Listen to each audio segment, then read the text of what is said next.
Hey there, listener. Welcome to the Deep Share Podcast.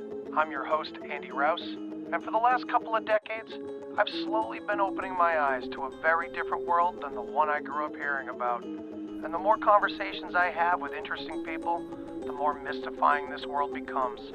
So without further ado, let's get deep. We've got science to celebrate! Demons bliss now! After what, baby? Come on!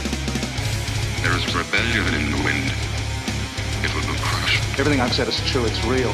Dinosaur fossils? God put those here to test our faith. A damn lie. I saw them with my own eye. Did IQs just drop sharply while I was away? We did illusions, man! None of it is true!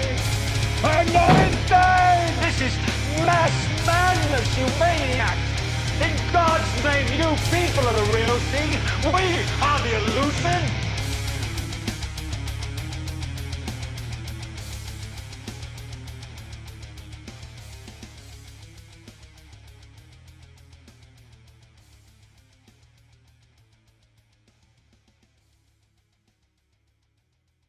Always, the organic conversation is always the best way to go anyway. Yeah, for sure. So, Randy Blythe, Lamb of God, I haven't heard the story. Go. Yeah. So a few weeks ago, and I've been like using like all their lyrics and stuff as like my personal anthem for the past 10 years, 20 years, Lord knows. And so I just happened to go, I've never really looked into it and seen if he is is against all the shit that's going on right now or not. And yep, first thing I saw was that he urges fans to be vaccinated and all that. And I was it killed a little part of me. And a lot of my friends were like, well, I mean, think about it, man. He's a successful musician. He's been on the road for 10, 15 years. He does have a little empire he's protecting. So, and I'm just like, yeah, I don't buy it. No, I mean, you read his lyrics from 15 years ago, or even 5 years ago, or even currently. It's like, well, come on, man. Yeah, and I remember having this Facebook spat a while back when I was still like on Facebook. I'm barely on it these days. And it was sometime last year, and it was like I think it was the Circle Pit. I think it might have been whatever it was, but they were asking the question like, "Oh, what are shows gonna look like when they come back?" And I was reading the comments because I was pretty curious as to how, what people were gonna say. These are all my people. These are all metal fans. These are my people, and they basically everybody was on board with like 25% capacity, 50% capacity. And I was like, do you know what that's going to do to ticket prices? I am not going to pay $150 to see a Between the Buried and Me show. Yeah, seriously. And they were like, well, I'd pay $150. I'm like, get the fuck out of here. And it crushed my soul a little bit. But what really crushed my soul is when I started interacting with all of the people that are in my circle, all the people I play shows with and stuff like that. And they were all on board with it. And I'm like, what happened to rebelling against the man? Isn't that why we fucking did this in the first place? Yeah. Now, granted, I might be a little bit of an outlier because the name of my band is George Orwell, the musical. So you can, it is. so you can guess what the subject material is about. And I guess like people didn't think that I was serious about the subject matter. And I had people asking me questions like, oh, well, truth is, slavery is freedom, huh? And I'm like, yeah, fucking it. What did you think my stance on this was going to be? What the fuck? And, just like, and I got into so many spats over like such a, all that time. And it was definitely heartbreaking because they're supposed to be my peers, Right. Now, are you talking about fans around you and people in other bands you interact with? Or are you talking about bandmates as well? Or no, never had any rows with my bandmates on this awesome stuff. Although we all have our own views on it. I definitely am the most extreme. Okay. But, we all love each other. So there's that, that's not gonna break us up. I don't actually like try to impose my views on other people, but good. Well, of course not. Yeah. I just kind of, expected a little bit more from, so see, we're not like super, super popular. We've always been a band's favorite band kind of thing, a musician's band. Fair enough. So we always like just try to play the most difficult shit possible so that, Anyway, yeah, no, so it was other bandmates, it was band members from other bands that we played with, just in the scene and stuff like that. Mm. And I just I guess I just had a higher expectation. I've heard people say kind of the same thing about the punk scene too, that they expected more out of those rebellious people, but I guess we were all let down. Maybe it's the same old story that we always see, but this one's just a little bit more painful and a little bit more in our faces. Like, you think back to all the people that are like, Refused is not punk because they sell music. And it's just like, oh my God. So I don't know. Maybe we're getting lost in the drama of it, but I don't know. This one feels different. Yeah, it definitely does. I don't know, man. It had a special kind of hurt. But Mm. I let go of all that shit anyway. I'm trying to live Hell my yeah. own life. Like I can't be thinking about other people and what they believe. I mean, that's gonna come to our doorstep in a more serious way later. These people, if they wanna be sheep, let them be sheep. I don't know. Let them have cake, right? Yeah, look back to the old, your heroes usually live too long and they become the enemy or whatever. And it's kind of true in a way. And you kind of have to let your heroes die and it's happened to me, like I feel in phases over time. Every time I turn around, a new hero kind of lets me down. So I've kind of stopped calling them heroes altogether and just kind of guideposts in a way for certain time periods in life where you kind of resonate with certain people. And that's all that really matters, is as long as you both, or you resonate with something and take something away from it. It doesn't really matter what ends up, how it transforms eventually necessarily. You know what I mean? Yeah. And I definitely I spent like the last 6 months, especially, just really focusing on being centered myself and just making sure that if I am going to be more of a leader in the space, and if people are going to listen to the things that I'm saying, like I should at least be centered and not be so, because I was getting very angry and worked up about a lot of stuff. So I thought it best to just kind of like make sure that I've got my house in order before I start criticizing anybody else for what they think and feel. Because it's like life is entirely subjective. So you just got to let people do their thing, and you can't get upset. I mean, the problem is that the way that people think, feel, and believe now actually have true political consequences. And I always joke about this, but I guess on a certain level, I believe it.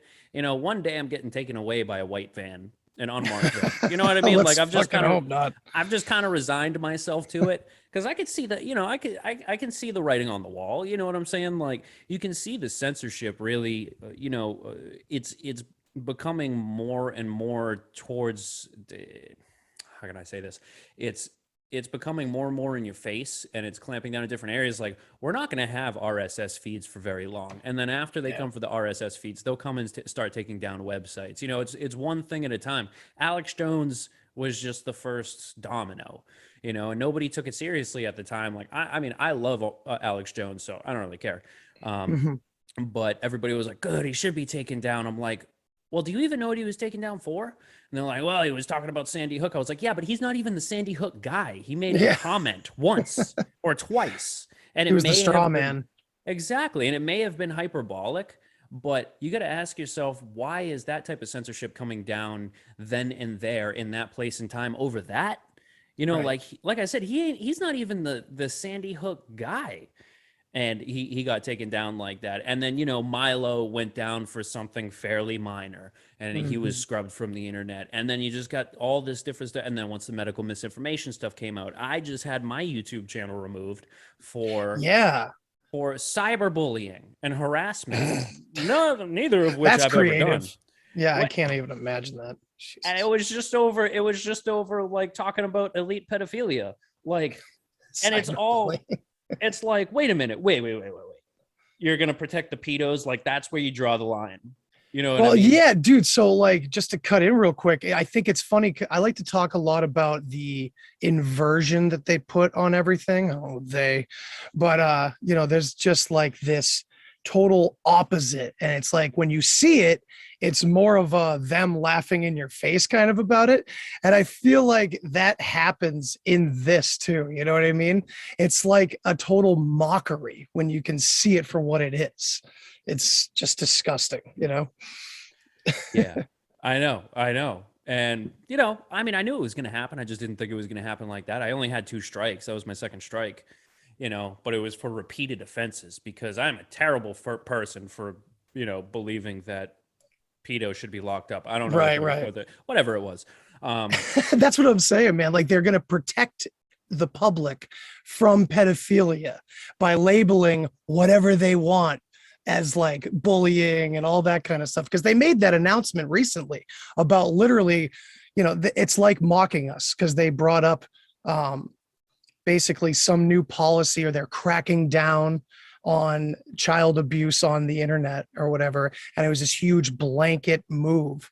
And that's why we all look at it. It's like, oh, geez, they're not going to be actually doing that. They're going to be just labeling it whatever they want coming from people like us. Sure. And Apple is actually, they just had some pushback. I don't think they're going to go through with it, but they just had like some type of agreement with the government. I think it was that they were going to start scanning everybody's phones for child abuse. That's and then what I'm reporting it. talking about. Yes, That's exactly what sorry. you're talking about. That's Yeah, what I'm talking about. And I know that within that was included like a lot of cyberbullying and things like that, all these different red flags that could be kind of swept under one big blanket. And it's like, oh, how about that? And that's the game. You take it one thing at a time. You know, there's that famous quote. It's almost like trite bringing it up on a conspiracy theory podcast because I'm sure everyone's heard it. But, you know, first they came for the communists and I didn't do anything because I wasn't a communist. Then they came for the Catholics. And then eventually they came for me and nobody stopped them because there was nobody left. Right. You know, who knows if that was actually a real quote, but it's a nice one. Pretty you know, accurate. and nobody learns their lessons from history. You know, all you got to do to see what the fuck is going on is you got to read Gulag Archipelago. That's what you got to see because everybody thinks of the gulags as, you know, these like, they think of them kind of like concentration camps because people aren't generally very knowledgeable about what went on in the Soviet Union from the 20s to the late 80s. Right. And it was stages and there was definitely like different things going on. And then of course, the way that the Soviet Union treated subject peoples from countries that they had invaded, like the Ukraine, was vastly different than what they did to their own people. But it was very much like in the 20s, 30s, and 40s. It was very before World War II. It was very much it was an imposition of a cultural. A set of cultural standards that were enforced on the local level, on the individual level, person to person. And it was like, it was wrong think if you thought against the party, or if you thought, you know, if you had thoughts like, oh, capitalism ain't all that bad, boom, you went to the camps. But they were forced labor camps, and they weren't necessarily like concentration camps as we like to think of them. They were just like camps where you were kept away from everybody else. You were a poison. And then it got to be that like the interpretation of the law became broader and broader, so that more and more people were put in the gulags. And even like patriotic war veterans after World War II, even during World War II, were thrown in the gulags. And a lot of them, and Alexander Solzhenitsyn, the man that wrote Gulag Archipelago, was one of the, he was, I want to say he was an officer. And it was just because he had some criticisms of the way that the war was being handled. And you know, there's things like if you thought maybe the government could be handling their agricultural policy better, you know, because they didn't have good farming equipment, you would get thrown in the gulag. You know what I mean? And that is like basically what we're facing. We're going to face a new version of it, but party wrong think, you know. I could have seen if they removed my YouTube channel for medical misinformation, because I talk about things that are considered medical misinformation because they contradict the CDC and the WHO regularly. You know? And I would have been less upset if that's why my channel got taken down. Because like, oh, okay, that makes sense, totally. You know, but right, would have given yourself a pat on the back, like, yep.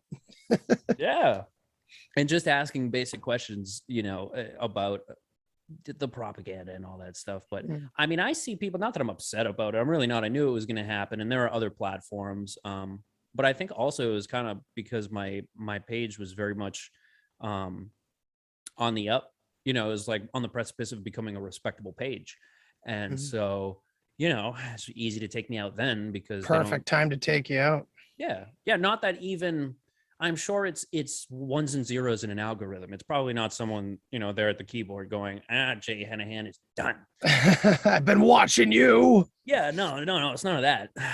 So just No, I think take we it. all have our own reptilian that's watching us, behind the scenes. Every single one of us. It's really terrifying. And you know what, too? I would love to see that movie, right? Because those reptilians would have regular ass lives living underground.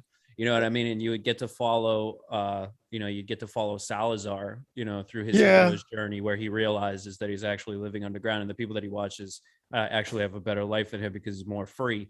And Salazar is sitting there, and then there's that moment where he hits.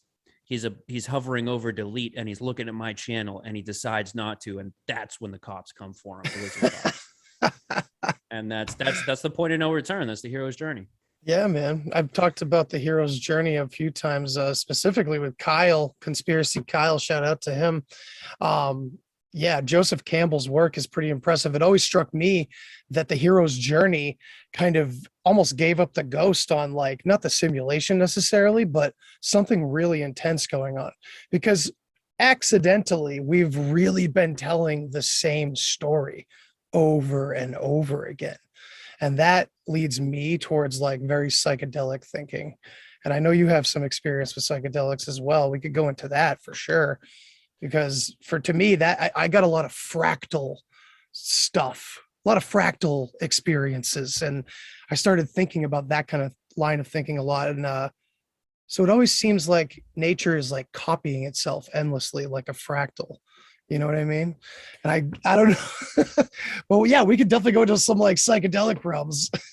Oh, I can dig that. I would say the fractal reality wasn't really revealed to me until I did DMT. That was something else. Because I was hanging out with my friend. We were watching some music videos, actually watching Julian Lage. You know who Julian Lage is, the jazz artist? No, but you'll have to send me a link. I will. So incredible. That was the last concert I saw at the Sinclair in Cambridge. It was the last concert I saw before the shutdown. And I was just so incredibly thankful that I got to see that, because he was even better live than he is on his albums. Because the tone on his guitar. Oh my God, the tone on his guitar. I had never heard such a precise tone of a guitar live. You could hear if he touched the fretboard, you could hear, his fingernails scrub up against the steel of the string, because it was that he plays so intentionally and so carefully, and so perfectly, that he can have that type of attention, that type of gain on his setup. Yeah, that's crazy. That reminds me of like Tosin Abasi, kind of like that perfection. So seeing him live was cool. I saw, what's his partner's name? Is it Juan or is it Jose? Jose. Yeah, I can't remember his last name. Cabrera or something. I can't remember. I saw him live. That was incredible. Oh God, he's got his own solo project. Yeah, and it's nasty. It really is. If fans of Animals as Leaders, definitely check that out. And I can't remember the name of it. I'll put it in the show notes. Fuck it. You know. But go back to what you were saying about DMT and this. Yeah. If you don't mind, I'd love to hear your story about DMT. Absolutely. I don't care. I'm not on YouTube anymore, so what do I got to worry about? I know, right? Yeah, it will be once this is uploaded. I'm coming in through the back door. Yeah. Yeah, so it was we do the DMT, and so first the television, Julian Lange and his band started turning into these different fractal geometric shapes, and they started compounding on each other, and then it came out of the television, and then it started spreading on the walls. And it was in that moment that I realized the true nature of reality, and that you could see through it. I saw all these patterns. I saw the golden ratio. I saw the Fibonacci sequence all in everything around me. And it gave everything more of a feeling of oneness, that the separation of individuals is really, it's an illusion. It's a necessary illusion to act out the experience of the individual. But also it made me realize that the goal of realizing your individuality is to realize the collective nature of the universe, because when you if you back up, if you keep zooming out far enough, it's all just one. You know, if you zoom out to the level of a galaxy, you can't see anybody. You're nothing. You're a speck of dust, but you're everything. You know, so it's that as above, so below principle. But also, I felt as if reality was much more malleable and you have more control over it because you're not a god acting out, you know, an individual experience, but part of God acting out an individual experience. I like So that. that was really like my experience with that, you know. That's really cool, man. And What it about reminds me very much of mine in a lot of ways, because that the interconnectedness was a huge part of it. I had a overwhelming sensation, if you will, of everyone I know all around me.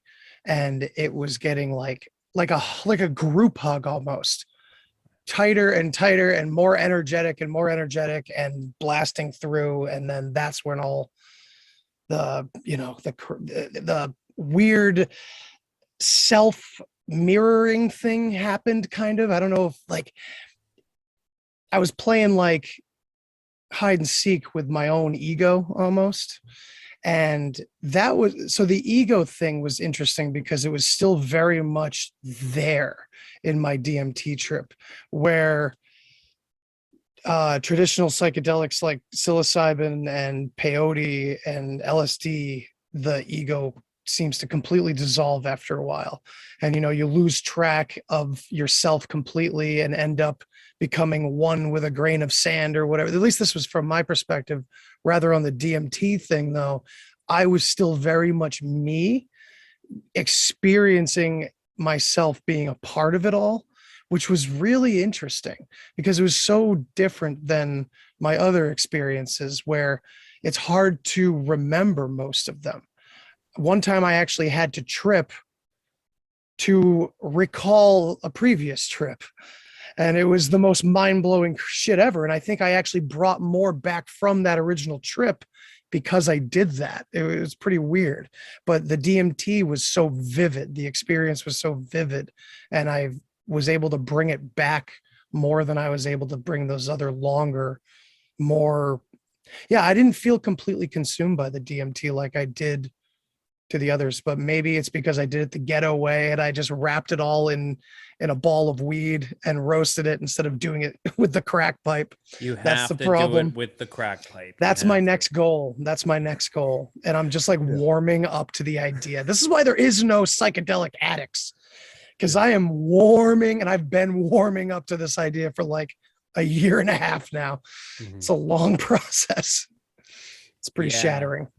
Yeah, and I think that's a good point too. Is that, you know, there's definitely a vividness to it. It's so sharp, you know, where it feels like when you're doing acid, it kind of feels like things get duller. They get more colorful.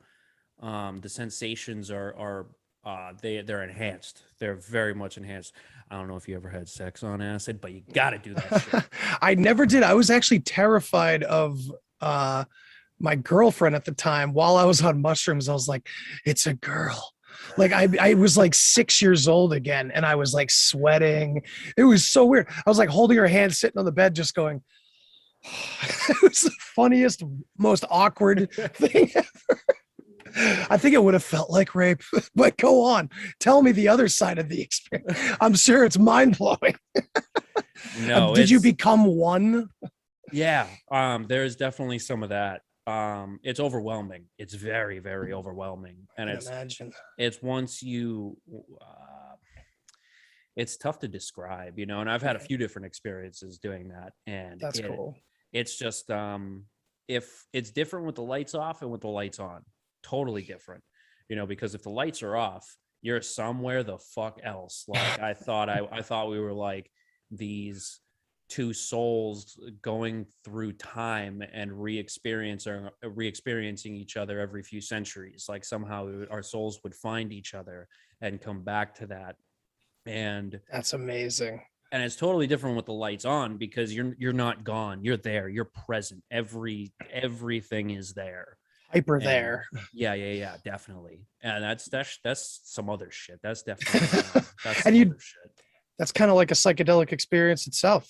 Lights on, lights off, very different. I've done both. I've done it in the dark in my closet by myself, and I've done it, at raves and with people and everything. And man, vastly different. And you can obviously kind of, I how did you experience psychedelics primarily? Was it in like kind of a party scenario, or did you quickly find that it was more of a therapeutic thing and kind of do it in, did you follow set and setting and stuff like that? It was mostly party based for a long time. Mhm. I guess to a certain extent it still is. Not party based, you know what I mean? Like I've never done it with like an intention, like, all right, I'm going to sit in the woods and I'm going to find myself, never really like that, but I'll plan with a single person, that Sure, might be sure. a little bit closer to that. And, like watch Hamilton, or something, Fantasia. I Mhm. love to watch stuff and experience it, on acid, because it definitely gives me a whole new appreciation for that thing, the art itself. Mhm. Um, Yeah, I and can see that. like That's cool. Fantasia, my God, like you can't fuck with Fantasia on acid. Like that's it's a masterpiece, first of all. And I mean Disney is Disney, so Disney, Sure. whatever. Yeah, But whatever they're it's trying to tell us. whatever that is. But oh man, or like watching The Wall, or Oh man. that's something else. You should Or try like Colors, the Between the Buried and Me oh, DVD. I have Oh, nice. 100%. Yeah. How I many could see times? getting real lost in like a music video or something like that, because Yeah. I used to get lost in music constantly on acid.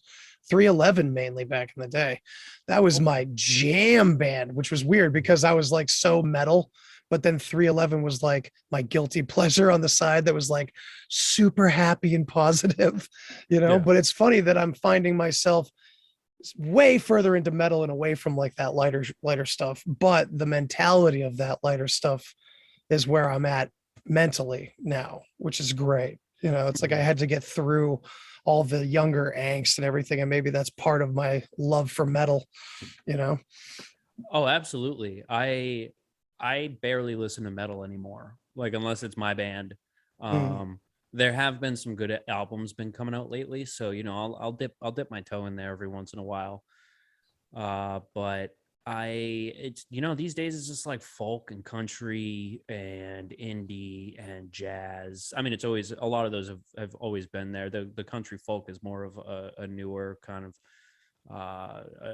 definitely a new style for me listening Hmm. to it. But a lot of that had to do with like taking real voice lessons, and I started learning about this whole other side of music. Mm. Because I mean, I could always scream, I could always pull it off, but I felt like my singing was missing something, and I wanted to be able to sing without being like, yeah, can you just drop that auto tune on there? I didn't really do that all that good. I didn't want to have to do that anymore. Right. But that really like gave me more of a sense that music it doesn't have to be so one dimensional. Not that metal is entirely one dimensional. There's a lot that goes into metal, and it draws from a lot of different styles. But for the most part, it's in your face aggressive, because Oh, that's what absolutely. fucking metal is. Hmm. And the older I get, the less I listen to metal. But I Hmm. still love it. You know what I mean? One of my favorite shows of all time was the first Sounds of the Underground at the Songus Arena here in Lowell.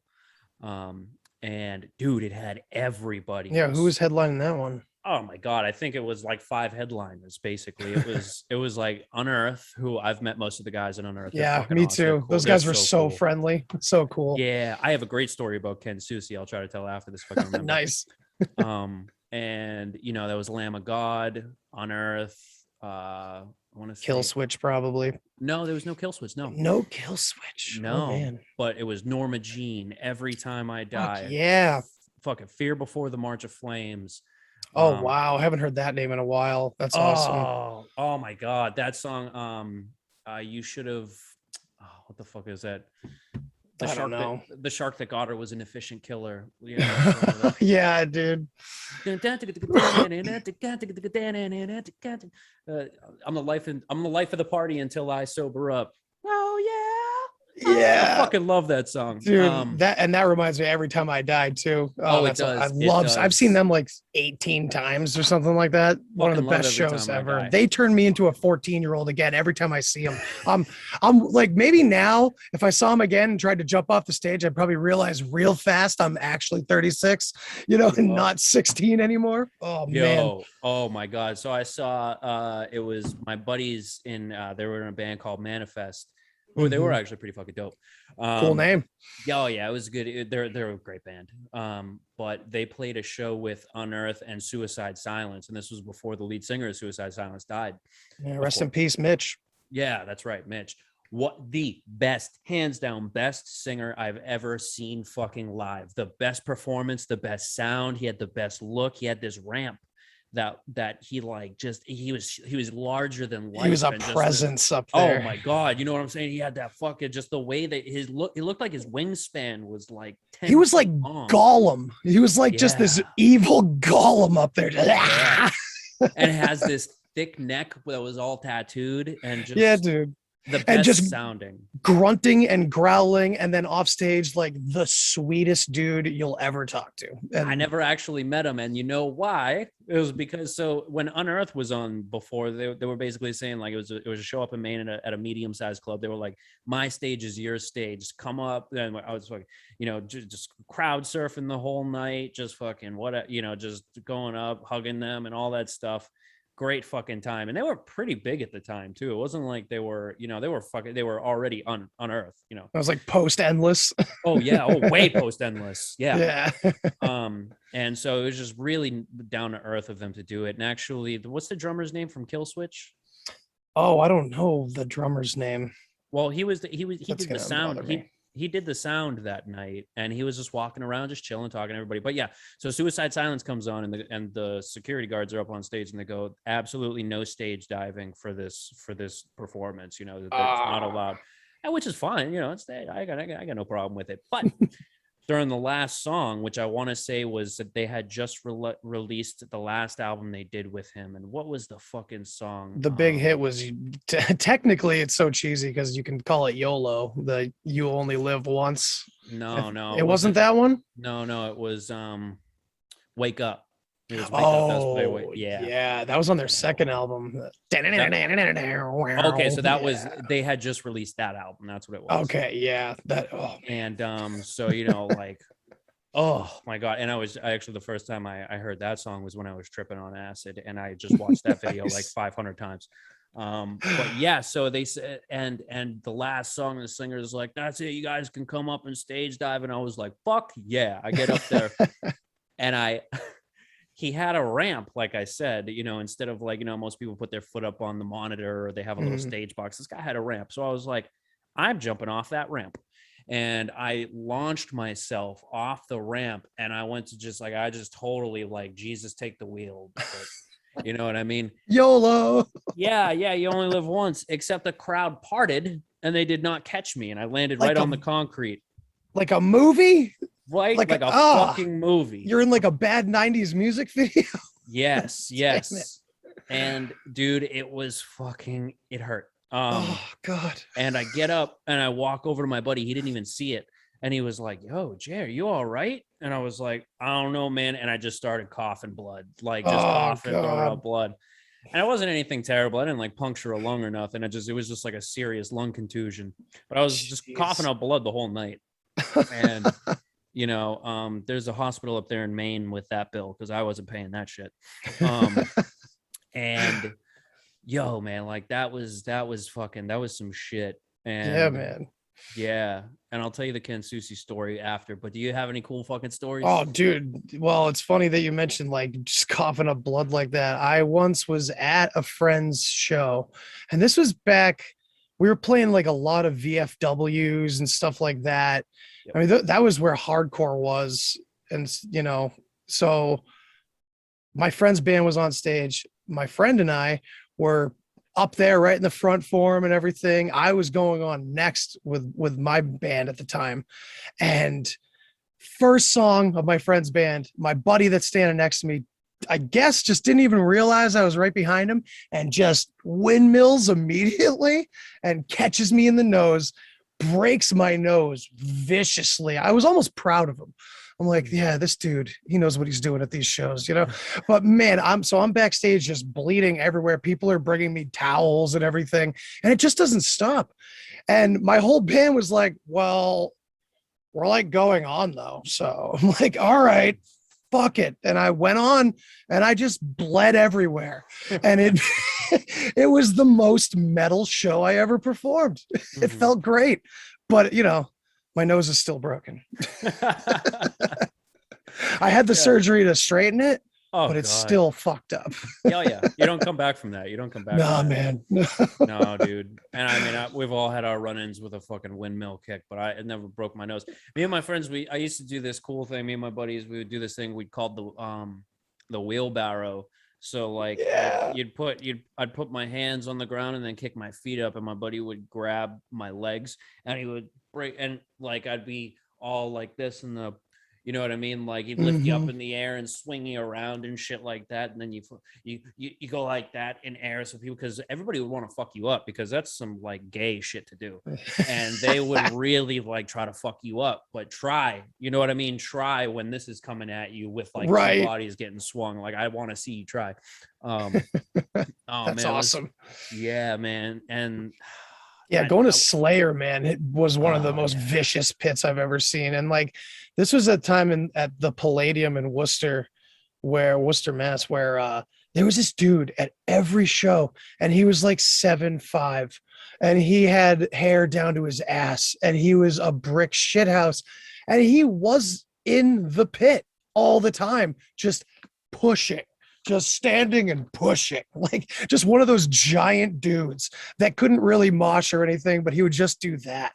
And him and this tiny little dude just going at it all night. And oh my God, Slayer was just another. But we came out bloodied and bruised out of that too. And it was always like a badge of honor back then. I can't even imagine doing that anymore. You know, my body is too frail now. I know, man. Like it, and the last show that we just played, I mean, I get kind of like, you know, I get into it, and I was watching a video from, you know, we played a show maybe the month before down in Revere, and I'm watching it and I'm just like, man, I'm getting out of breath. I did have too much to drink. You know, this part isn't as strong, and it was only like a 25-minute set. So, and we made a couple of mistakes, and I was just like, I set the guys down. I'm like, listen, at the next practice, this next show we're going to play, since we were headlining this particular show. And I was like, look, it's a 40-minute set. Let's just drop all stagemanship and just be fucking statues up there and make it sound as good as possible. And oh, dude, it came out so fucking good.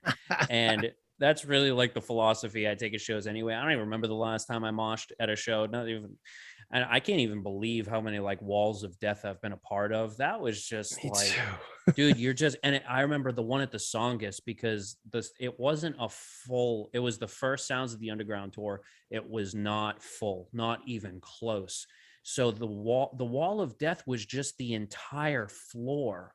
And everybody had space, and it was like a Saving Private Ryan moment. Like I got knocked down and I'm like getting back up, and everything's in slow motion and everything's just going, woo. Yeah. And I'm just like dazed, and I see my buddy get kicked in the head. He's out. And we had to we had to drag him back up to, oh dude, it was a mess. It was a mess. Yeah. Dude, like being part of like a wall of death where like your friends weren't prepared for it, or you brought the wrong people, and they're like, wait, like, sorry, it's too late for you. Yeah. It's happening and you're a part of it. Yeah. For people that don't know, the wall of death was when basically two large sections of the audience would just wait for the drop, and as soon as the beat hit, they would just charge each other. Yeah. And it was all out of love. It was all out of love, you know, just a lot of it was tough love. Really. Mosh pit was church. And yeah, actually I was talking to Ricky Verandis from the Ripple Effect podcast. Hell yeah, Ricky. And he was saying that metal shows are it's a spiritual experience, and I did agree with that. And it's just, especially that wall of death, right? That's Black Label, right? Bum, bum, bum, bum, bum. And it's just like, all the conspiracy theory listeners are just like, what the hell are we listening to? I know, man. I'm sorry. I'm sorry, guys. That's okay. But I mean, that this whole is- album is about like government oppression. So go listen to Lamb of God and just disregard the whole beginning part of this Yeah, where we or talk about the just, like, vaccinated guy. dude, it's just so fucked up. Like, and I was like I was saying, I was so disappointed in a lot of my friends, like that they can't. I'm even like still disappointed with people that they can't see what's going on. It's Mm. like, what do you need? You know, it's like, do you need a like? I don't know. Like, do you need the microchip in order for me to finally say like I told you so? You know what I'm saying? Like, I remember I was at work. I work in a hospital. It's a veterans hospital. I've been there for 13 years. Mhm. And it was the middle of 2020, and the the chief of my department, the number one, she's looking at me. We're both like we're still figuring out how the fuck these masks things work. And I go in her office and she's like, oh, hey, you want me to put my mask? I'm like, no, it's fine, don't worry about it. She was like, how long do you think we have with these masks? And I was like, this is a forever thing, like, you know that, right? And she was like, no, it's just until we get through this. I was like, no, trust me, it's a forever thing. And later on, they had mandated the flu shot, and this was the end of last year. And she was like, look, you got to get the flu shot. I was like, I'm not fucking getting the flu shot. Like, you're crazy. And she was like, no, it's just this year. I was like, look, stop. And I was like, I was having a bad day, but I was like, you and everyone else has to stop being so fucking naive, because the COVID vaccine, when it is approved, it's going to be mandated. And I was like, you just remember that I said that. She's like, no, that's never going to happen. Oh, it's just this one. I was like, what do you need? It's just 2 weeks. Like, it's just a flu shot. It's just a lockdown. It's just a mask. It's just like, where does that fucking end? Where does that fucking go? You know? And I was just like, and I had seen her recently because I'd moved out of the department, and she was like, oh, I didn't think that you'd be correct about it. I actually just saw her like last week. Yeah, sure. And she was like, I'm sorry, and I was just like, oh, whatever, it doesn't mean anything anyway. The conversation didn't go anywhere. It was just, you're right. And I'm like, yeah, I know, you didn't have to tell me that. That's brave of her to even. It's surprising to even have someone do that. Yeah, I'm surprised she remembered. Usually the And- things we say, even if it's like loud in someone's face, it's forgotten pretty easily. Yeah. And those, Yeah. and with what we talk about sometimes. And I also apologize for going down this line, because I know recently you had said on your show that you didn't really want to talk about this stuff anymore. That's okay. I mean, I've kind of come to terms with the fact that, as much as I'd rather just talk around it, it's inevitable. It's part of our lives right now. I get Right. that. Right. I think just to refine it a little bit, I'd like us to stop headline chasing. And I guess what I mean by that is that for the past year and a half, whatever, a lot of us, more and more of us, have known what's coming. Once you start to see the pattern, you can see where it's going.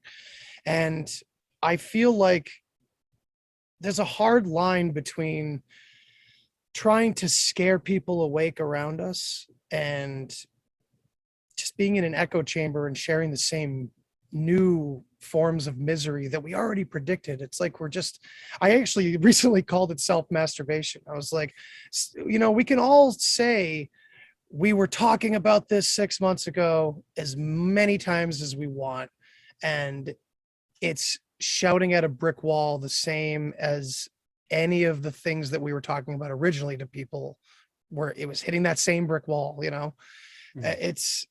I don't know how we work around it. I don't know how not to talk about it, but I really don't want to. It's weird.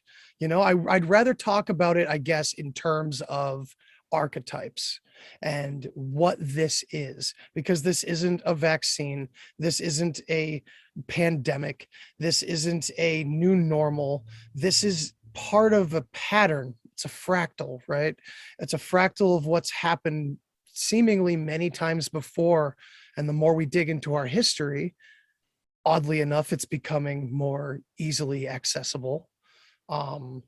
We're finding more and more of that theme of this repeating cycle of weirdness and corruption and some sort of deception that none of us really understand.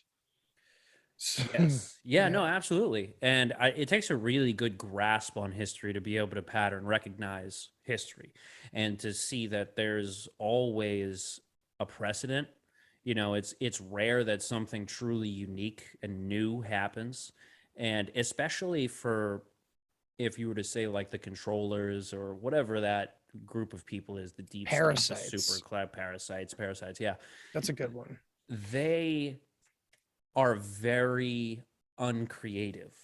And the same shit, they play the same games, it's the same script, it's barely refined. Granted, they have a very good grasp on psychology, but it's only a psychology that is effective on a small group of people. Well, I mean, not a small group of people, on the majority of people. It's like 65%. Just boom, just buy it. Like, you know, like the Milgram experiments. 65% Yes. of the people will kill someone if they believe an authority figure tells them to. Right. And it's this has already happened. Like, how can someone look at a vaccine passport and not see a yellow star? You know what I mean? It's not, or to see a heretic, or to see a witch, or to see or to see a communist, you know, in our midst. You know, it's the same thing that's been going on forever. Maybe Yeah. it's because I've read Machiavelli, you know, The Prince. Maybe it's because you know what I mean? Mhm. Maybe it's because I took history class seriously enough to dig into it on my own, Right. because, you know, basically what you get in school is a bunch of crap. But I did have a few good teachers, and I remember specifically Me too. one teacher I had, I was like, you know, I was just reading this in the New York Times. He was like, yeah, you don't really have to read the New York Times. I'm like, what are you talking about? It's the fucking New York Times. And he was Nice. like, it's mostly just bullshit, you know. And I think that was the first time I heard a teacher swear. And I was like, dude, what are you talking about? Like, what do you like? What do you watch, like Fox News? And so this was the Bush years, you know, and When we Fox. were all liberal, right? Yeah, right. Exactly. And it, it was, I was like, oh, what do? You watch Fox News? He's like, no, it's bullshit too. And I was like, then what? CNN? And I was watching CNN at the time. He's like, CNN, it's all bullshit. I was like, well, then what can you read? He was just like, you just have to recognize the patterns.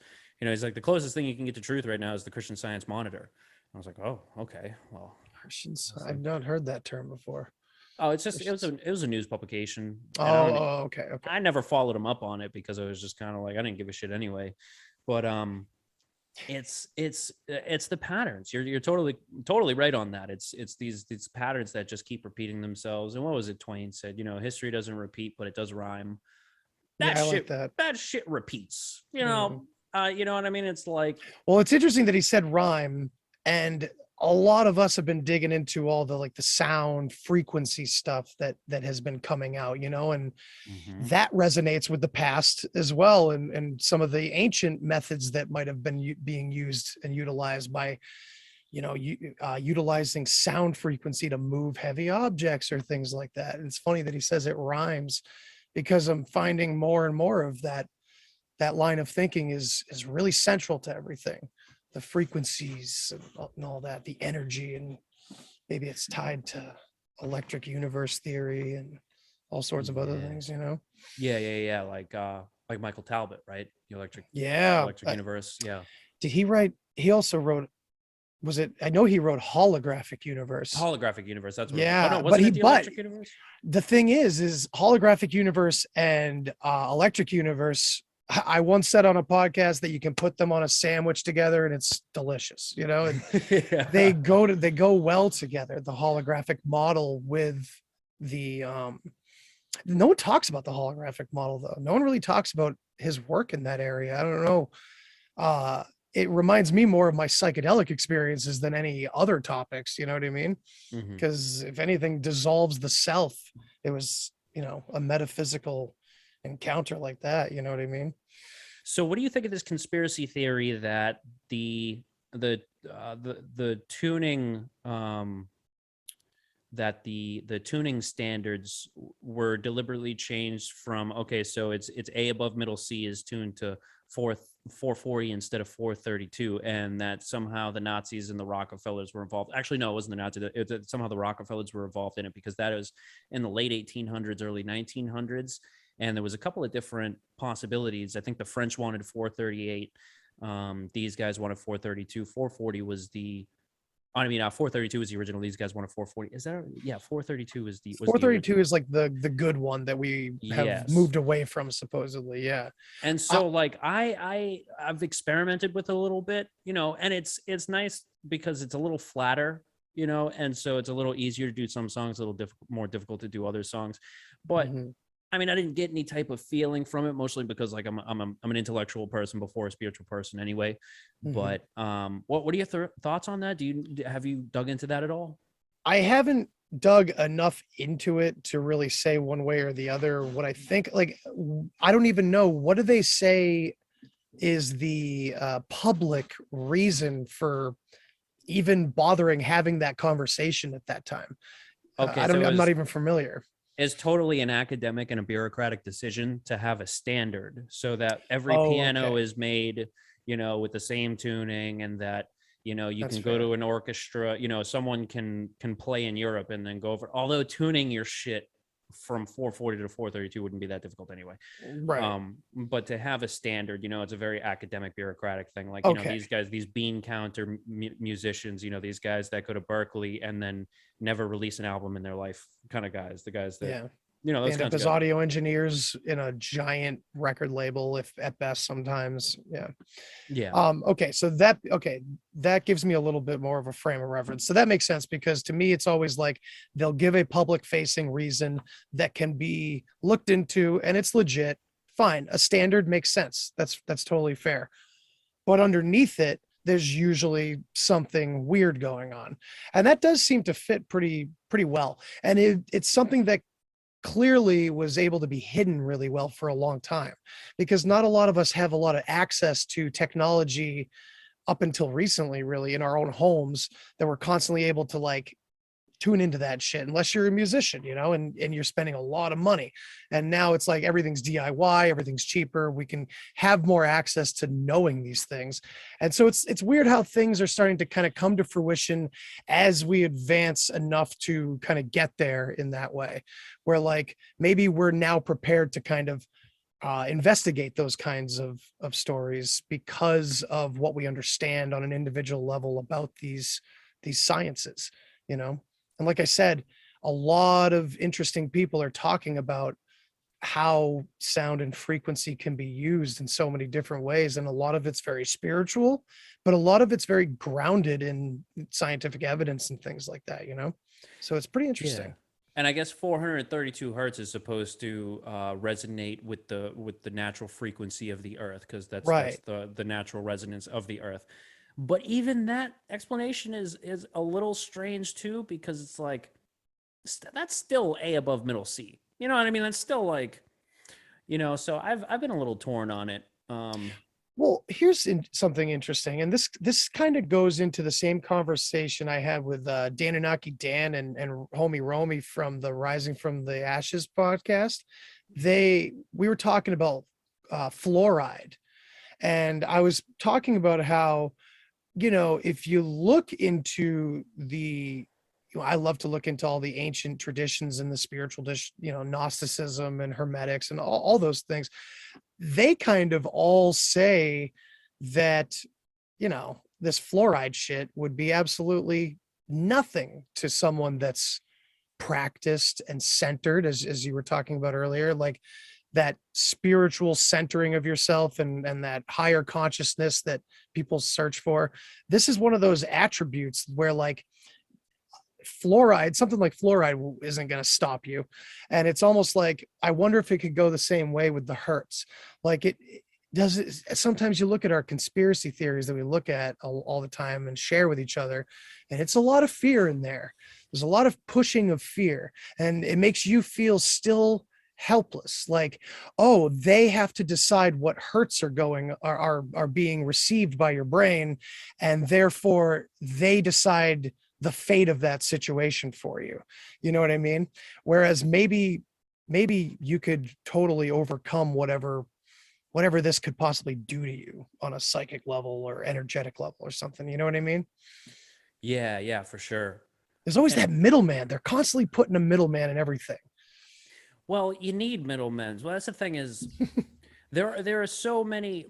I mean, what's been great about music over the past 5 years, and I cannot stand when somebody says music is dead. I'm like, where the fuck have you been? So much good new music. Oh, music is in the middle of the greatest renaissance ever because every genre is popping right now, except for rock. Rock is dead. Yeah. But digital be damned. It's because of digital. Everything's so crisp and polished. And I love that. As much as I love a dirty punk album, I also love the crispest eight string guitar sound. You know what I mean? Mm-hmm. Oh, it was a game changer when our bassist has always played a 6-string and our guitarist played a 6-string, and it was we kept like having we're like, Keith, get a fucking 8-string already, like just get it, change the game, totally change the game. But there's and a great example I think of this. There's a band called St. Paul and the Broken Bones. And they're like this Motown groove, like late 60s, early 70s sounding type of a band, but they're modern. Yeah. And it's just like having that recording quality with that type of soul sound is just like so refreshing. And this is happening with all the genres. Like I love like a good Miles Davis album, but you can't beat some of these new guys coming out because they've studied Miles Davis. They can play Miles Davis, and their recording quality is unbelievable. And there's so many types of different jazz fusions going on. Like I love Snarky Puppy. Like, oh my God, Snarky Puppy is that shit, man. Like there's sweet. I'm gonna have to get it. We're gonna have to exchange a bunch of bands after this, man. Oh yeah. I got some shit for you. I got some shit. Hell yeah, man. Yeah. And it's like I said, music is going through a renaissance, hip hop, all of it. And you just can't beat this era. So when somebody says that music is dead, it's like you are the most boring person I've ever met. Please. Yeah, you're listening to pop music and relying on it again to either be good or bad. Get rid of it, throw it out. It's recycled from the shit we listen to constantly. I mean, how many times has a Five Finger Fart Punch put out a song that is like a direct ripoff from a metal riff that you heard 10 years earlier? You know what I mean? Oh yeah. Sorry to any fans of the butt rock genre, but I can't get down. Man, I'm down with the sickness. A little bit. Okay. No, fair enough. I am not down with the sickness. I was just kidding. I saw those guys live a long time ago at Loco Bazooka. Hey, they're good musicians, and that's why they kind of. And even though they were, for instance, just not ever heavy to begin with, a lot of the bands we grew up listening to that kind of get a little softer and everything over time, and they get more polished, and a lot of us metalheads at an younger age, at least me, I was always so angry at those bands, and I used to always just be listening to the first 2 albums of like every band I loved. But after a while, getting a little older and being in projects when I got a little older too, so much more dynamic range, just as you were saying before. I mean, I listen to metal all the time, but it's stuff like Tesseract, with absolutely gorgeous vocals behind it and everything. Synth. And I'm jumping all over the place here, but hey, whatever. I love feeling that psychedelic surge, but not in 60s music, in modern, crisp metal influence. Like it's unbelievable to hear bands like Breaking Orbit, Tesseract, man, there's so many, but like the very atmospheric beauty. I don't know. It's amazing. Between the Buried music, great example too. Yeah, I've seen them a bunch They're of a Picasso. Oh my God. I saw them right after they released Alaska at the Palladium. That's my favorite album. And you know what? I saw this meme not too long ago. It said, you remember that time David Draymond was in the studio recording Down with the Sickness and his mom came in and beat his ass? Hey, you remember that whole fucking middle part? No, mommy. I remember hearing that. It's like a 14-year-old going like, whoa, this is so edgy. And then listening to it again later on, like, this is the angstiest I'm grounded on the weekend shit I've ever heard. It's like, Jonathan Davis already did that. Pack it up and go home. Hell yeah, man. And oh man, Korn. I loved Korn. But let me ask you something. Have you ever heard the Human Abstract? Fuck their album yes. Digital Veil. Tell me that isn't the Yes. best metal album ever fucking And that's that released. sound. That's that sound I That's was the talking sound. about, man. Yeah. That like it's heavy as hell. And then Yeah. he's got a great singing voice. And they Mhm. have a lot of like prog and synth in there. And they just have a very good package. And they didn't go. I have they even put out an album since then? Nope. They were like, Nope. hi, see ya. Yeah, and yeah, they yeah. just- Everybody's been they're begging out. them for a decade to put out another album. That's like, oh my what God. the hell were they called? You ever heard of Psyopus? Oh, Psyopus. Psyopus? I played a show with Psyopus. Fuck yeah. Woo, that's Oh, awesome, yeah. man. Yup, Those yup, guys. yup. Yeah, I could see you guys playing a show with them. Oh yeah, Like- they were a big influence on us for sure. Crazy techie math, crazy core. My Yeah, God, you really want to those get guys were upset. nuts. You really want to get upset. Go follow the guitarist from Psyopus. You know, go see the shit he's been posting. You'll get upset. Hmm. But yeah, man, that fucking like when that song opens, I mean, it starts off incredible. You know, with that, it's got that like really nice sound to it, and it just gets epic as fuck. But the beginning of the song, Digital Veil, it starts off that. It's so fucking crazy, and it's like, yo, what I love about the guitarist, right, the lead guitarist, and I believe, okay, so I'll go back to that.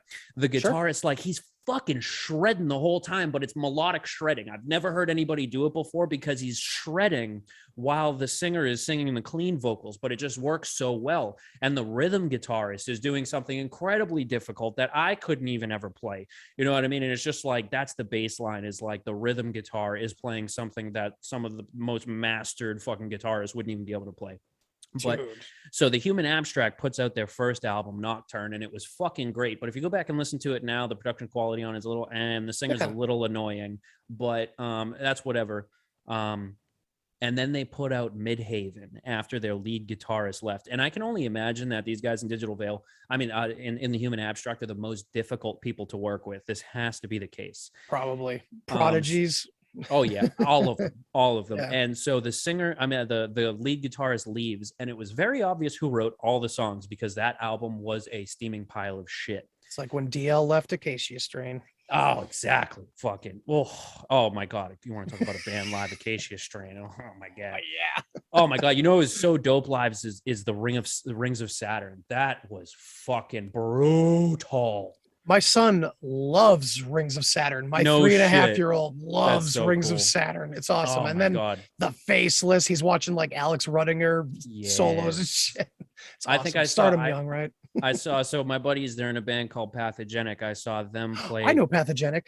No shit. So I think I know one of them, but I don't drum- remember why I know one of them. So the drummer for Pathogenic, he is the guy that records all of our music. He played drums on 2084. Did he used to own his own studio? Zen Beast Audio. Yeah. Yep. I'm putting the pieces together from a very fragmented past. Hit too many times in the head Oh, during yeah, those that's pits. Too many whippets, man. You know, what can you do? Yeah, exactly. Yeah. And so I saw Pathogenic play with, it was the Faceless, Rings of Saturn, and who the fuck headlined? It was, I'm blanking on their name right now. I'm gonna remember when we get off, but they're fucking incredible too. That was such a great show. But like, anyway, so for Digital Veil, they brought back the original guitarist, and then they got a new singer, and who just wasn't annoying, who knew his fucking role. Like, you're not the center of attention, but you're gonna, you know, you'll do. And they did it. They never really they always did like a verse, chorus, bridge kind of a structure with a lot of modifications. Yeah, which that's is what was going on back then. Yeah, but they did it very tastefully. Absolutely. They didn't, you know, but that's what I always loved about metal, is that it was unstructured in many ways. And that's like the way that we play. It's pretty much it's riff to riff to riff to riff. And we do callbacks, but we don't do like a proper verse, chorus, anything like that. Absolutely. But this, like, that singer, but what happened with these guys is that their singer wanted to he wanted to spend more time with his girlfriend because they were on tour, and, you know, he never saw her, I guess. And he wanted to work on his he had like a techno project that he just wanted to work on. And I'm just like, you literally had magic in a bottle. Like, you literally had one of the greatest things to ever touch the face of the earth. And everybody's been begging you for a decade to get back together. And you just won't, man. And it's just like, there's a bunch of bands like that too. Yeah. Shit, I'm blanking now, but I was just thinking of one when you were saying that. Oh, North Lane from Australia. Well, they're together. I shouldn't say that. I'm being a bad fan. They have a new singer. They're very successful, but the singer, the original guy, left. I think he went to college and he was doing his own thing, and his voice was destroyed for like multiple times and just couldn't hack it.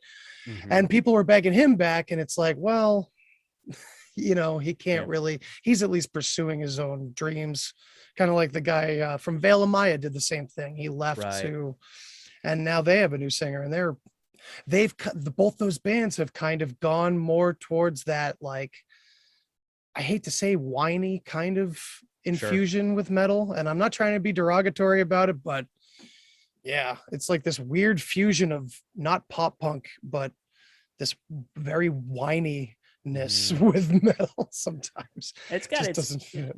it's got its place, but Hmm. Under Oath did it. That's it.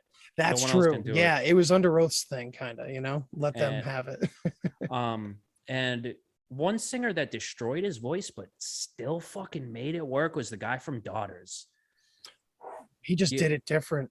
It And just he like got weird and cool. have you heard their newest album? I think it was released in 2018, Like 2019. Yeah, I That did. shit And was I saw it, I heard it on a whim too. I just remembered them by seeing it. I'm like, oh God, they put out something else. Oh God. Like and the it most was bizarre band. so bizarre. And I heard a buddy of mine had seen them live after they dropped that album. It was like, dude, I don't even know what happened. Like it was just the weirdest shit. Like the dude was just like, he was deep throating the microphone and there was blood and it was just like a show. And Yeah. man, They, Fur Yeah. Beach, that song, that first song on their first album. My friend and I destroyed his mixer one day because we were drunk and put that song on in his sound booth, wicked loud, and we just went nuts. yeah. Accidentally broke his mixer. Oh my man. god. What's great too is finding some shit from your old like your early days. Mhm. We first, when we were like 14, 15, we got we were in a band called Schmog, which is like it was an acronym for all of our names, but it's a couple of the original members of the band that I'm in, we were in this band also. Mhm. And my buddy had it was an 8-track digital recorder, and he found it recently, and I was just like, oh no. And then he put it like a bunch of stuff online, and he was like, he took my vocal track and he put it all the way up, turned everything down, and he put a post up, and he's like, that's Jay. And I was just like, oh my god. It was That's so mean. terrible. I wasn't even the singer, I was the backup singer. It was so horrible. But like, yeah, I remember one day we thought we were if you did something, you erased like the whole track, like all the tracks, and he thought he pressed it, and so we broke all the buttons trying to stop that from happening. And that was the last session with that. But I mean, Oh man, my guitarist, drummer, and bassist wrote a song one day, and they were so overjoyed with themselves. And I wasn't there at this practice. I was at like a family gathering at my house or something. They invaded it. They just came there. They had to show me the tape that they had just recorded. Turns out my bassist had left it on the top of the car when they were on their way over. So just something right out of a movie. They never found the tape. And they did recover some of the song, but it was never what they originally had recorded. oh god. So Yeah. devastating. I know. And it's in the early days when like you can't, for whatever reason, you can't remember some of the shit that you write. Like anything that I write these days, it's I don't know, it's just second nature. So I'm not gonna forget it. Right. You know, Yeah, but- exactly. We were like 15, 16 at the time, Yeah. playing the little local clubs around here. But dude, it's funny. This whole time we've been mainly talking about music and just our love, and we've been like pouring out our love for music and enjoying this conversation. And it's maybe this is the key. Maybe what needs to eventually happen, we just wake up as many people as possible and then stop talking about all that other shit. It would be nice. I mean, I don't think that's gonna happen. I'm a little bit more Not of a right pessimist, now. but I am very much like I'm very much more optimistic about than I used to be, but only on an individual level. On the collective level, I am incredibly pessimistic about the future of this world. I do not have any hope in humanity. They're not going to wake up. There's not going to be some big moment before anybody figures it out. They're all going to be in concentration camps and or have the microchip. And that's just how it is. You know what I mean? But that's not why we were put here. Like I read a lot of Philip K. Dick, and one of his books. Nice. Do you read any Philip K. Dick? I haven't read him in years, but I love him. I love a lot of his stories, you know. What was the last book you read? Valis. Oh my God. Okay. So Valis is a 3-parter. And also I read that a good probably 10 years after I had kind of read a lot of his science fiction and let it go and moved on, and then read Valis because I had heard about it from like conspiracy theorists. Yes. Like, whoa. So that was like he did 3 books that were doing that that was like autobiographical like that, and the third one was Radio Free Abelmuth, and it was just so good. Oh my God, it was so good. But his idea for that made a really bad movie out of it too. Did they? Yeah, it's still the story, but it's not very good. Yeah, it's poorly made. I mean, it wasn't until after, Total Recall, Blade Runner was great. Of course, like Minority Report was great. Even Paycheck was good with Paycheck was Affleck, great with Ben Affleck. The Adjustment Bureau with Matt Harris, and Ed Harris, Harris and Matt Damon. Scanner Darkly. So far, Scanner Darkly. That's got layers and layers. But actually, absolutely. And I actually just read A Scanner Darkly not too long ago. Maybe a couple of months ago. It's such a beautifully written book. His writing is. And I've listened to a bunch of his interviews, and he's like one of the most craziest motherfuckers that there is. And I love holding it. Press conferences and shit, you know? Yeah. And I'm actually like very relieved. I ask people about him all the time. You're literally the only person that I've talked to that has read any of you have stuff. A lot of episodes, really, man. Man, I love that dude. I was obsessed with Scanner Darkly and Total Recall. Man. And Total Recall was a different name though. Like that was the movie. I think it was called like We Can Remember It For You Wholesale. We Can Remember It For You Wholesale. Yeah. And just like Blade Runner was Do Androids Dream of Electric Sheep. Yep. As soon as because I had seen Blade Runner first, my dad was like, "Oh, you'll love this movie. It's pretty cool. It's an action movie." Man, I watched that and I was right at that age where I was like, this is not an action movie. Yeah. This is something so much more. Yes. It's like Terminator for me. He actually got the idea for Do Androids Dream of Electric Sheep from writing Man in the High Castle. And so when he was doing the research on all the Nazis, because he said he did like 3 years of research, read all of the memoirs from all of the top ranking Nazi officials, he got a sense that they were automatons because somehow they were humans, but they were living out this programming, like they were programmed to see life in this way and to treat people in this way and having such a callous disregard for life.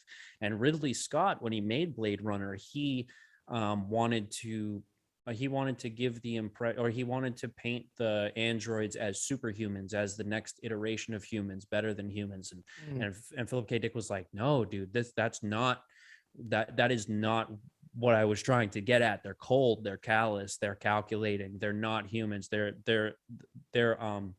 almost the worst aspects of humans are amplified in the androids." And so the people that made the movie wanted him to do a more novelized version, a version of Do Androids Dream of Electric Sheep that was closer to the movie, because there's like some serious there's like the not diversions, but whatever I'm looking for, deviations from the story with regards to the movie. And they were going to give him basically like $500,000 to do that, which was like in those days was a ton of money. And he turned it down because he felt like, because what they wanted to do, they wanted him to take the original out of print. And he was like, "I'm not fucking doing that." And he thought that's what Valis would want him to do. Absolutely. You know, it reminds me of what Roger Waters was doing recently when he gave a big fuck you to Mark Zuckerberg when Facebook was trying to acquire the Wall Part 2 for some Instagram campaign advertising thing. And he went on a tirade about it. It just I did wasn't not hear having it. anything about this. What happened? He just gave him a big fuck you. Absolutely not. I am not going to be privy to any of this bullshit. Right. This dude And wrote The Wall. Like, are you hell fucking kidding yeah. me? Well, think about it. Randy Blythe wrote As the Palaces Burn too, which has Yeah. been my friggin' anthem ever since this shit has started, because it's literally about what's happening right now. Mhm. Rejoice, the age of the fall has begun. We'll dance as the palaces burn. Of course, I wonder what's, you never know what side of his mouth he could be talking out of. You know what I mean? Maybe that's the machine talking right there. Yeah. Because I mean, what they are doing, in my view, is that they are deteriorating national values. But it's not just that. It's because that's where we all live. We all live in nations. So therefore, they need to destroy them. And not just one nation, it seems like all nations eventually. That this idea of having a large place that you can call your extended home is being fucked with completely. The patriots on one side are getting fucked with. A lot of the people on the left that are waking up and going, what is happening? It's not their country anymore either. And when I see, we're jumping all over the place. This is kind of what I do. But because so when I see the division about this nation versus that nation and which ones we should be afraid of right now, it's always, to me, it's always seems like it's the people behind that curtain, and it's always just they're using nations as like home bases, little outposts, you know what I mean? And they're just playing with them. Man, that took a dark turn. Yeah. Well, it's almost, it's a strange place to occupy for me because I was already awake before all this stuff. Me So too, I yeah. wasn't a fan of America. You know what I mean? No. Like, I was a fan of the idea of America. I was a fan of the Constitution and the Bill of Rights. But I wasn't so cool with, genocide of anybody, or, the indigenous peoples, and of manifest destiny. I was not a fan uh, of the federal government in regards to what they did with the banks and taxation, and the early, what they do with conscripting people into war in with the Vietnam 9/11. Like, I've never been a fan. No, never. But I've been a fan of the people. It's a strange thing, right? Because nationalism was created so that you could have power blocks, right? So a lot of people don't even understand it. You get a better idea of it when you study the history of Europe, because that it's such a, and like Eastern Europe out there, and with Central Asia especially, like the creation of the nation state is a pretty recent thing. And it's the way that it's agitated into existence is, you have to, first of all, you have to create like a mythology, right? So there's instances of like, in Greece and in like Montenegro, they're like, if you're talking about the Balkans, as early as, as not too long ago, as like the late 1800s, early 1900s, a lot of those countries were still coming into existence, and they had to pull way back in their history to find something to rally around in order to create this nation state. And in that process, you have to silence a lot of people, because if you're trying to say, okay, well, these people are the majority in this area, you're going to have a ton of minorities. And because of the nature of Europe, you have a bunch of different minorities. And so when you're creating the nation state, you have to do a lot of lying and a lot of myth building, and all that kinds of stuff is not organic at all. And it was done in America. It was easier to do because they were starting from scratch, and everybody had only been here for 100, 200 years tops. So creating like a story was a little easier for them. And that's not, I don't really like it's ask me on a Tuesday how I feel about the founding fathers is different how I feel on a I Thursday. gotcha. I'm You know what I with you, mean? brother. I'm You right know, there with you, man, because you hear things.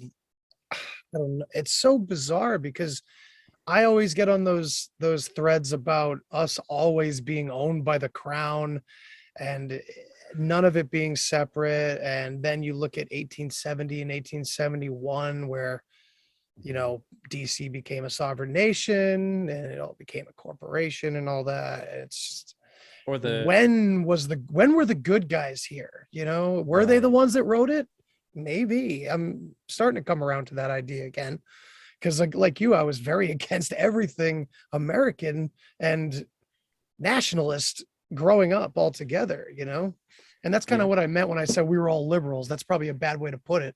But during that time period of 9/11 and everything, it was sure we had a Republican administration, so maybe that's why, but we were all kind of, at least independent thinkers, were rallied against that kind of side of things. And those of us that were a little naive, I guess, at the time to the two-party system, maybe were still kind of back and forth, that Rage Against the Machine thing where was kind of leaning towards the liberal side of everything, psychedelics, that was a big part of it. So Yeah. it's been weird And kind of speaking seeing it. of and speaking of Rage Against the Machine, Zach De La Rocha has been curiously quiet throughout 2020, 2021. I wonder what Really. he's been up to. I don't even know what he's been. I haven't heard one peep from him. That's interesting. I might have to dig that up. Yeah, Yeah. I Yeah. So wonder. it's like, and the point that I was trying to get to with, the creation of a nation state is like, it's a temporary power block, Mhm. for the next step, which these guys have been working towards global government since time immemorial.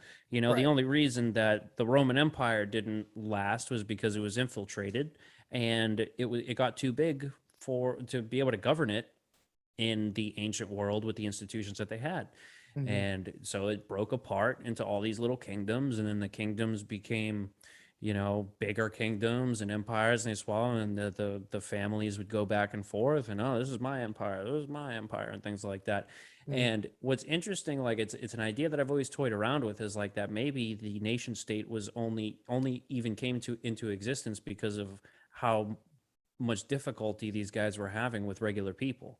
Is like, this is the best way is to give them representative government and make them think that they have a voice, and maybe even give them some of a voice and take it away later. You know what I mean? That was always the plan. Mhm. And so, we're watching something historic go down. That's for damn sure.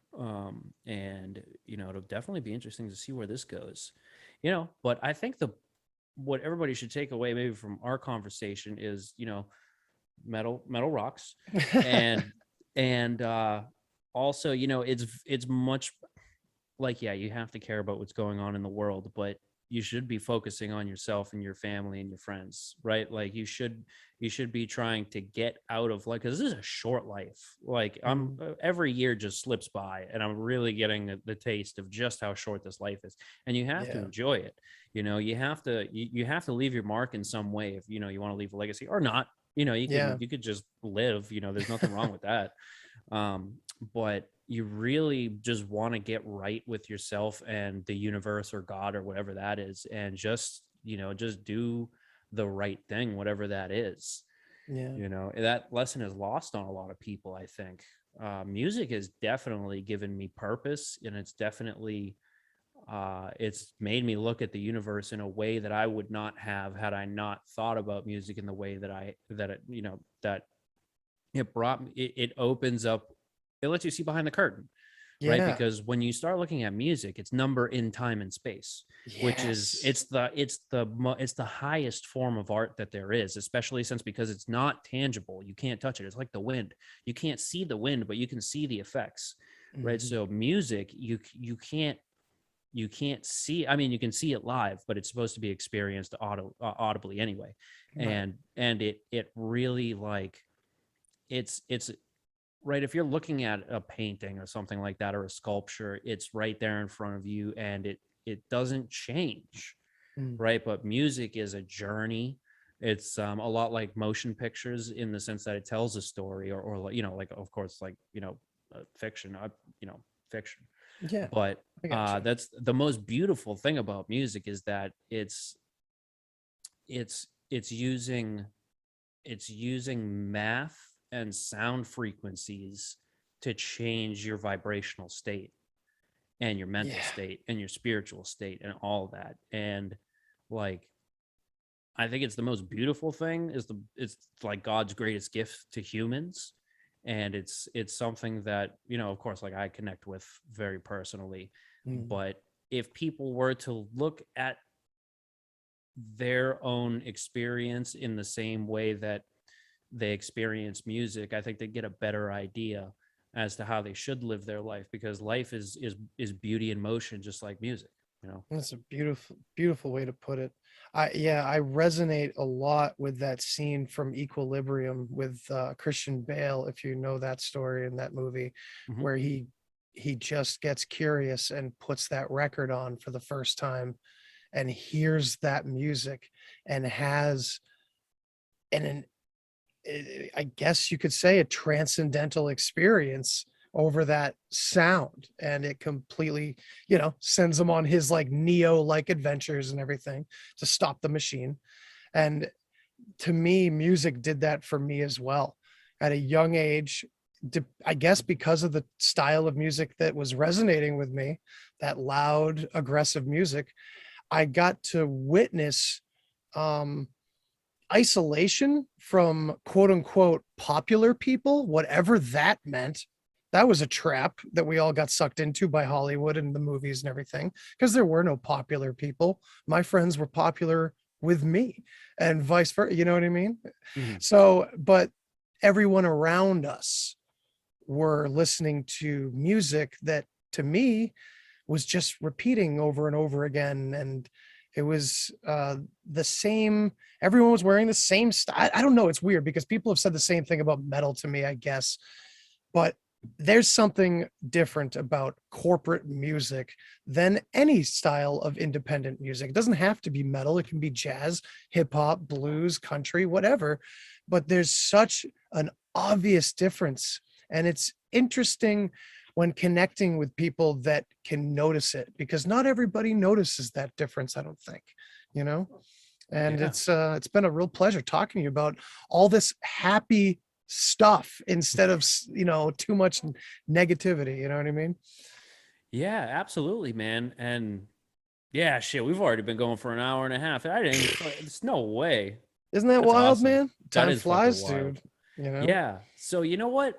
Let's pick this up again some other Sure. time, and that we'll definitely do a part 2 to this. And Hell yeah, man. Because I you know, almost wanted to get into Tartaria with you for a second there when you were talking I about the know. 1800s. So we could go the distance, definitely. Yeah. This will not be the last time we talk for sure. But For sure. for sure. So fucking tell my audience where they can find your stuff, and what, you know, everything, all the Linktree stuff. Let them know what's up. Sure. Yeah, I should get on Linktree, by the way. It seems like a way easier thing for people to deal with. But yeah, I got a new website, thedeepshare.com. And you can find me on social media at the Deep Share Podcast or the Deep Share on Twitter. But yeah, that's pretty much it. I'm on YouTube, Odyssey. I got to get myself up on like maybe Rumble or BitChute or whatever, just to spread the love, you know. But yeah. And where can my audience find you, sir? Yeah, so it's How to Kill a Sacred Cow, and you can find that on Apple, Spotify, anywhere you get podcasts. You can find me on Instagram at Henehan, and just search How to Kill a Sacred Cow. I already forget the handle. I just made the page. I really got to get that handle down. You know, I'm on Twitter and Facebook and all that stuff, but those are dumpster fires. So, you know, you're not really going to reach me there. Instagram is definitely where I'm the most active. There's not too much censorship on, you know, not that much censorship on Instagram right now. So it's still that's still definitely worth doing. Yeah. And if you want to check out my band, that's George Orwell the Musical. We're on all the streaming platforms. And yeah, I mean, Hell yeah, man. shows are back, so we're playing. Woo, that's awesome to hear, dude. Hell I'd yeah. love to come see you play sometime. I'll bring my buddy who's been in bands with me throughout the years, and you know he's gonna. I already showed him your music, so he'd be down to come for sure. Awesome. Oh yeah, man. It's been great talking to you, dude. And yeah, we'll definitely catch up soon. Hell yeah. Horns up, bro. Hell yeah, dude. Thanks for listening to this episode of the Deep Share Podcast. If you want to hear more, then hit that subscribe button. Follow me on all the social places. And remember, think for yourself, but don't always believe what you think. Till next time. Human sacrifice, dogs and cats living together, that's hysteria. Enough, I get the point. You have meddled with the primal forces of nature. And you will atone. What do we know? What do we know? If I know what we know, then I can tell you what we know, and if someone else knows, okay?